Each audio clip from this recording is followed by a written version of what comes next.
Can I let you in on a little secret? As a registered dietitian, whenever I go on vacation, I don't eat perfectly, and I don't think that you should either. Hey guys, I'm Katie Lovett, registered dietitian, owner of Nourished and Thrive Nutrition Counseling, and your host here on the Nourished and Thriving Show. Welcome. I'm so glad you're here.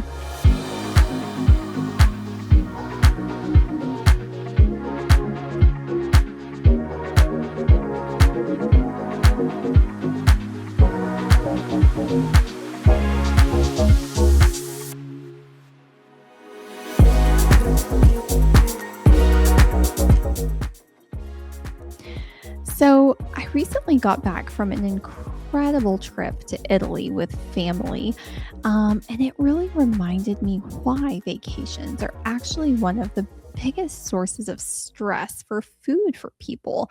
And I hear about it in my practice all the time too. Now, don't get me wrong, it was not a source of stress with food for me at all. I 100% enjoyed every second of it. But a lot of other people that I work with, a lot of my patients over the years, for various reasons, can get very stressed out about traveling, whether they're concerned about GI symptoms flaring or food sensitivities, which are very valid concerns, or just, they've been working to try and make healthier changes. And, now they have this big trip. And it's almost like those healthy changes can become so important, to where that trip almost feels more like a burden instead of something that, can really be enjoyed. I see people kind of swing between these two extremes. So I've got to stay perfectly on my plan. I'm, going to bring my food scale. I'm going to get up at 5 a.m. and work out in the morning. I'm going to have, skip this dessert. Or if I eat and I feel really guilty after eating it, we've got that extreme. And then we've got the vacation means nothing matters, right? We're eating until we're just really uncomfortable every single day on vacation. No vegetables for a week. And honestly feeling kind of miserable, right? But it's vacation, so we're gonna stick with vacation mode. And neither extreme I don't think is actually very enjoyable, right? And I don't think either extreme is going to ultimately lend itself towards you reaching your health goals either. So I wanted to share a little bit about what I actually did in Italy. We were at this beautiful state in Tuscany for most of the time. So this was not a, sightseeing every day from dawn till dusk kind of trip. It was more like family reunion in Tuscany type of vibes. There were about 30 of us staying at this estate. We had a murder mystery dinner. We had cooking classes. We had a family Olympics and swimming and just catching up and enjoying each other's company. But we were walking a lot. The estate was kind of spread out between different buildings. I did get up and hike to a lake one morning. I did do a workout in the gym once. I was wanting to do it more, but we really wanted to enjoy ourselves too.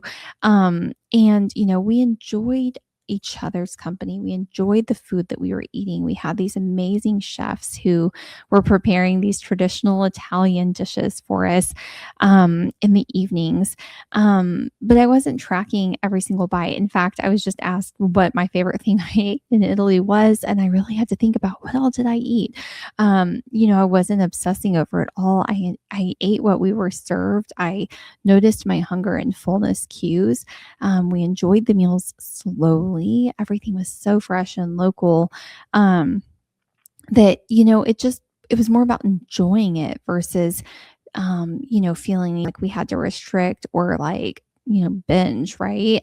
It was enjoyable. So, I think my answer to the question about my favorite food, by the way, was this really interesting pear, bell pepper, saffron jam that we had at a wine tasting. And I actually asked them the ingredients because I was trying to buy some to bring home. And they said, no, we don't sell it. The owner of this winery just makes it in small batches and lets people try it during the wine tasting.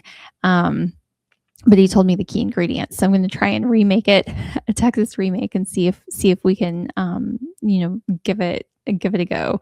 But that was one of my most interesting favorite things we ate. We got to learn how to make gnocchi. We grilled steaks. Everything was fresh, and just really enjoyable, while we were there. Um, but something to remember is 1 week or 2 weeks even, don't define your health. It's really, like I've said a few other times, what you do consistently over time adds up.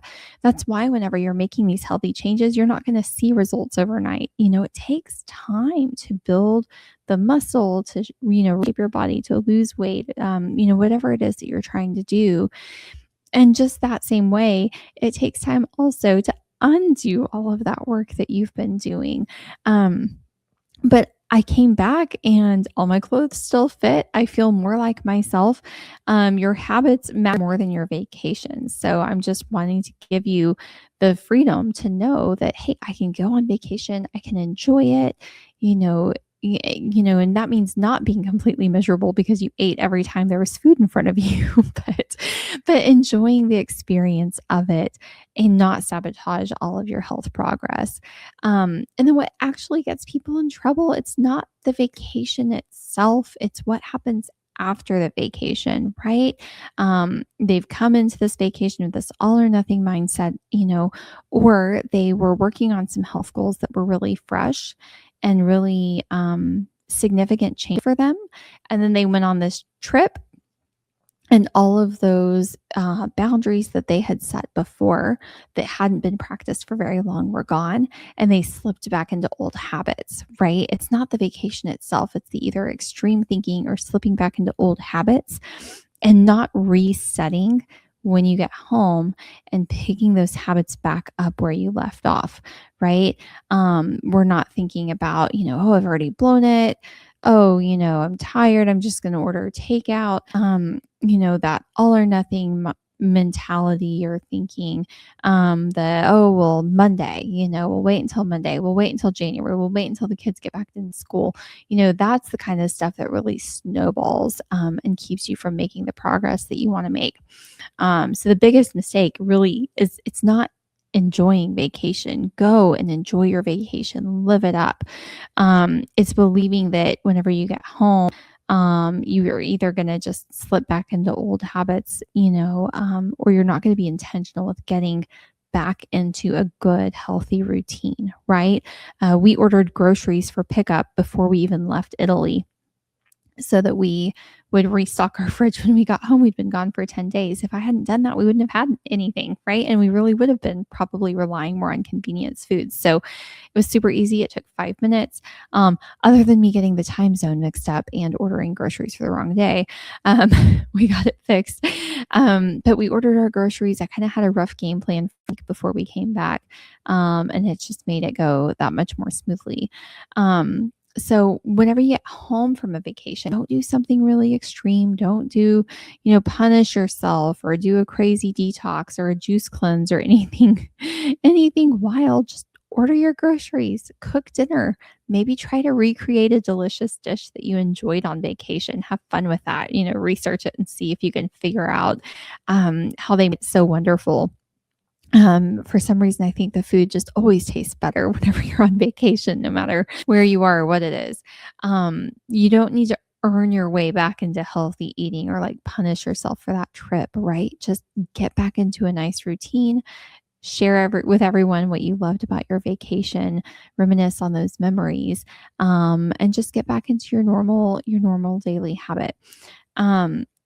Just reminder that healthy people don't stay healthy because they enjoy vacation. They stay healthy because they come home and they have a plan to get back into their normal routine. And honestly, I don't think it would be fun on vacation all the time, right? While it was such an incredible trip, I was ready to come home and get back into that normal swing of things, right? I think it's only special because it's for a short period of time. And so I think that's part of what makes vacation so unique is it's set apart. It's so different from your normal day to day. And so kind of honoring that specialness of vacation by letting it be special and then slipping back into the normal routines when you get home helps, I think, keep that vacation more special, if that makes sense. And, I think one of my favorite memories from Italy, it wasn't the healthiest meal I ate. It wasn't my workout, although that was kind of fun. The gym was very hot because they do not have air conditioning there, very much like we do. It was sitting around the table with family, trying new foods that these incredible people had prepared for us, slowing down. We're talking about overall wellness here, not just a number on a scale. I don't think we need to underestimate the benefits of joy, connection, and making memories together. I think that adds a lot of value from a vacation for your health. Some of my favorite memories were watching my kids play with family members that they don't get to see very often because they live really far away, playing Marco Polo in the pool. My 5-year-old learning how to play tennis, getting piggyback rides from fun friends and cousins. That's the magic of the trip, is the connections we make with other people. So I hope that this is helpful for you guys. Share below what your favorite vacation memories are. I'd love to hear them. Make sure you have subscribed to our channel if you haven't already. Share this video with somebody going on vacation soon to help them focus on the really important things and not worry too much about getting off track. And make sure you like this episode if you enjoyed what I had to share. Thanks so much for listening, guys. We'll see you next time.